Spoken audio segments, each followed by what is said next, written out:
À Lyon, comme en Roumanie, être Rome, c'est être tzigane, romanichel, gitan ou manouche. Autant de noms que d'amalgames qui ont fait du terme presque un générique, le Rome ou les Roms.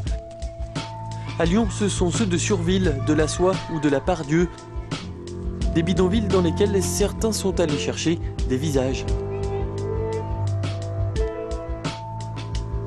C'est l'histoire de familles roms que j'ai rencontrées à Lyon dans des squats et bidonvilles de la région et que j'ai suivi après donc en Roumanie. C'est avant tout l'histoire de certaines familles que j'ai suivies à un moment donné de leur vie.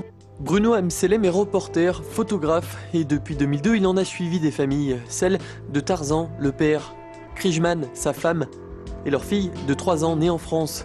À Lyon, depuis 2002, leur vie s'est construite au rythme des voyages pendulaires, en clair des allers-retours incessants entre Rabani et Jonage, 1800 km en minibus via l'Allemagne, l'Autriche et la Hongrie.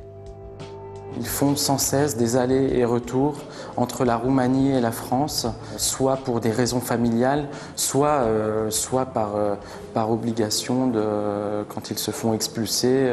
C'est essentiellement ça et il leur arrive dans l'année de faire 2, 3 ou 4 fois cet aller-retour entre la France et la Roumanie. Les voyages pendulaires, ce sont aussi ceux subventionnés par l'État depuis 2007. 147 € par adulte, 47 € par enfant. C'est l'aide au retour, l'un des points de départ de cette exposition.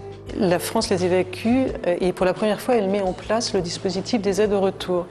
Donc notre idée avec Bruno, c'est de se dire mais qu'est-ce qu'ils deviennent maintenant ? Où est-ce qu'ils atterrissent, quelles sont leurs conditions de vie là-bas. Et donc, arrivé à Tinka, on a découvert un immense bidonville. Il y avait à peu près 2000 Roms qui s'entassaient dans un bidonville affreux. L'exposition ne dit pas ce qu'il advient de Tarzan aujourd'hui. Tout juste sait-on qu'il est en France, à Paris, et papa, une nouvelle fois.